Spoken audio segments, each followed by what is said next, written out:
ബിസ്മില്ലാ വൽഹംദുലില്ലാ വസ്സലാത്തു വസ്സലാമു അലാ അഷ്റഫിൽ മുർസലീൻ വഅലാ ആലിഹി വസഹബിഹി അജ്മഈൻ അമ്മാ ബഅദ്. ബഹുമാനവും നിറഞ്ഞ ഉസ്താദുമാരെ, ഇവിടെ കൂട്ടിയ നാട്ടുകാരെ, ഞങ്ങൾ ഇന്ന് നിങ്ങളുടെ മുമ്പിൽ ആഗതരായതിന്റെ ഉദ്ദേശം ഒരു കൊച്ചു കഥാപ്രസംഗം അവതരിപ്പിക്കാനാണ്. ഞങ്ങൾ അവതരിപ്പിക്കുന്ന കഥയുടെ പേര് നുഹാവന്തിലെ നടുക്കിയ പടനായകൻ. അതെ, തുടങ്ങി ഞങ്ങൾ തിരുസലാത്തും പുന്നസൂലിൻ കാട് പറഞ്ഞിടാം പോരാട്ടത്തിങ്ങൾ ചൂട് പൊറുത്തിടാം മറുപാടുകൾ കൂട് കാർസിയായ യുദ്ധമെന്ന് കാലിടരെ കിസയെന്ന കാലവട മറുമന്ന് കാലിട്ടുള്ളോ കാത്തു വച്ച കാവലറുവാണ് ഇവിടെ വേറെ ബുദ്ധിയിലാവിൻ രക്ഷകനായി വന്നരാവണ്ടേ വീട്ടിൽ മുത്തടി നിന്റെ പട്ടണത്തിന്റെ പടയോട്ടത്തിന്റെ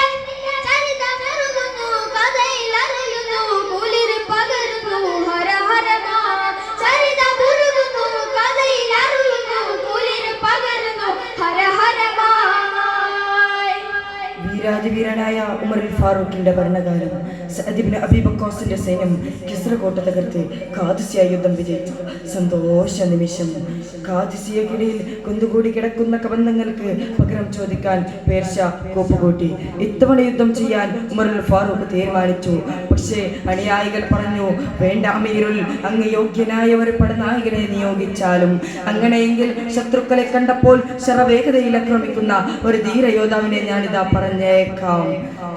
ധിക്കാരിയായ അനുസർവാന്റെ സൈന്യത്തെ തുലർത്താൻ ആ യോദ്ധാവിന് കഴിയുമെന്ന് ഉമറുൽ ഫാറൂഖിനെ അറിയാമായിരുന്നു.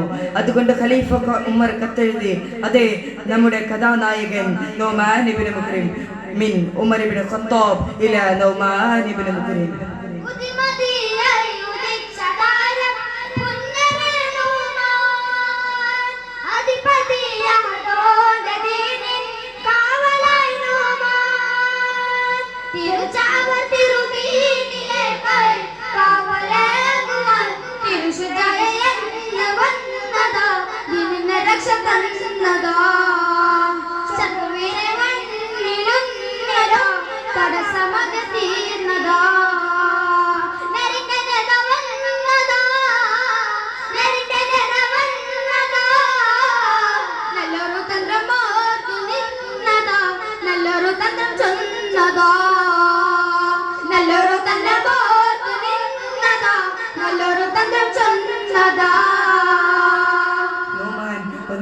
ശത്രു സൈന്യം നുഹാവന്തിൽ തമ്പടിച്ചിരിക്കുന്നു.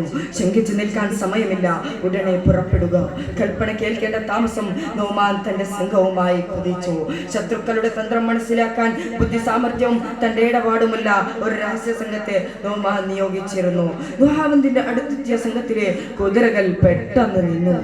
എന്തു പറ്റിയെന്ന് തിരിച്ചറിയാൻ നിലത്തിരിങ്ങിയ സംഘം ആ കാഴ്ച കണ്ട് അമ്പരന്നു.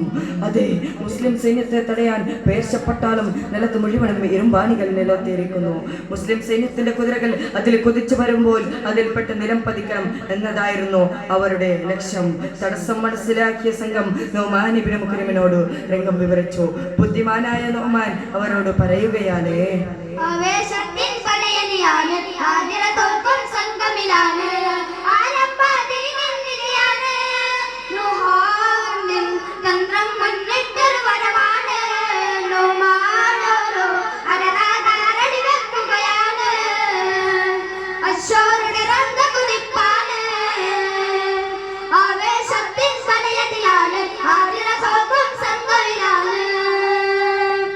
ശത്രുക്കളെ കബളിപ്പിക്കാൻ നൗമാന്റെ ബുദ്ധിയിൽ ഒരു സൂത്രം.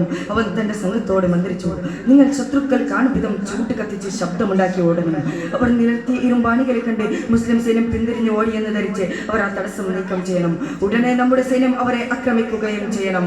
നൗമാൻ നിയോഗിച്ചിരുന്ന സംഘം അതിവിദഗ്ധരായിരുന്നു. പടനായകൻ പറഞ്ഞതുപോലെ അവർ നമ്മുടെ ദൗത്യം വളരെ ഭംഗിയായി നിർവഹിച്ചു. അമ്പരവീട്ടികളായ പേർഷ്യൻ സൈന്യം മുസ്ലിം സൈന്യം പിന്തിരിഞ്ഞ് ഓടിയെന്ന് ധരിച്ച് ആ തടസ്സം നീക്കം ചെയ്തു. ഉടനെയതാ നൗമാൻ ഇബ്നു മുഖ്രിമിന്റെ സൈന്യം നുഹാവന്തിനെ ഗോരിത്തെരിപ്പിച്ചുകൊണ്ട് കുതിരപ്പുടമ്പടികൾ കേൾക്കുകയായി.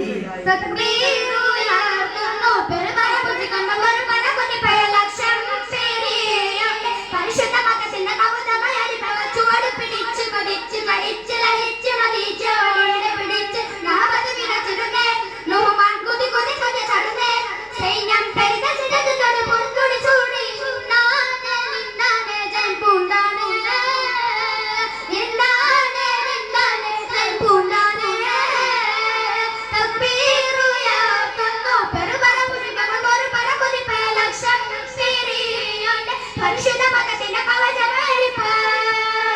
പടനായകൻ നോമാൻ പ്രഖ്യാപിച്ചു, ഞാൻ ആദ്യമായി തക്ബീർ ചെല്ലുമ്പോൾ നിങ്ങൾ ആയുധങ്ങൾ കയ്യിലേന്തണം.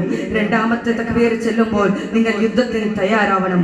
മൂന്നാമത്തെ തക്ബീർ കേട്ടാൽ ചീത്തപ്പുലികളെ പോലെ കുതിച്ച് ചാടണം. ദുഹാവന്ത് എന്ന തട്ടകത്തിൽ മുസ്ലിമിന്റെ പൊരിക്കെട്ടുകൾ കുഫ്രിന്റെ കോമരങ്ങളെ ഓരോന്നായി വകവരുത്തി. ശത്രുക്കളിൽ നിന്ന് പ്രവഹിച്ച രക്തം കൊണ്ട് ആ തായ്വര ചെഞ്ചായമണിഞ്ഞു. പേർശപ്പട്ടാളത്തെ അമ്പരപ്പിച്ചുകൊണ്ട് പോരാട്ടത്തിന്റെ 18 വരുത്തി മുസ്ലിമിന്റെ പൊരിക്കെട്ടുകൾ ആ രണാങ്കണം നിറഞ്ഞു നിന്നു. അപ്പോഴാണിത് സംഭവിക്കുന്നത്. അതെ, നോമാൻ ഇബ്നു ബക്രിന്റെ പടകുതിര രക്തം കൊണ്ട് പ്രവഹിച്ചു. രംഗം കണ്ട സഹോദരൻ ഓടിയടുക്കുകയാണ്.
ധീരയോദ്ധാവ് വിട പറഞ്ഞു.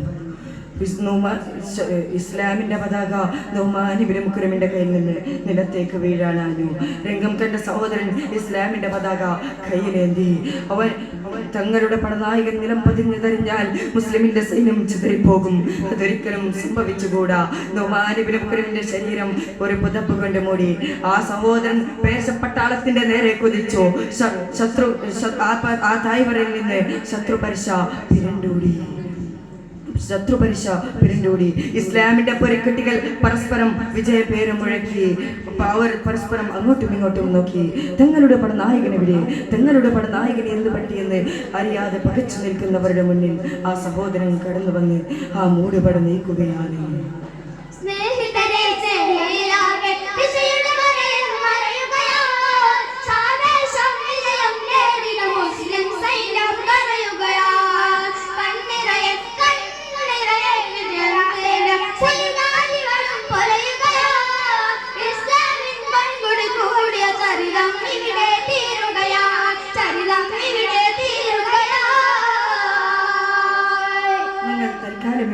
നോമാൻ ഇബ്നു ബക്രിന്റെ ചരിത്ര കഥാപുസ്തകം അടച്ചു വെക്കാം. അസ്സലാമു അലൈക്കും വറഹ്മത്തുള്ളാഹി വബറകാതുഹു.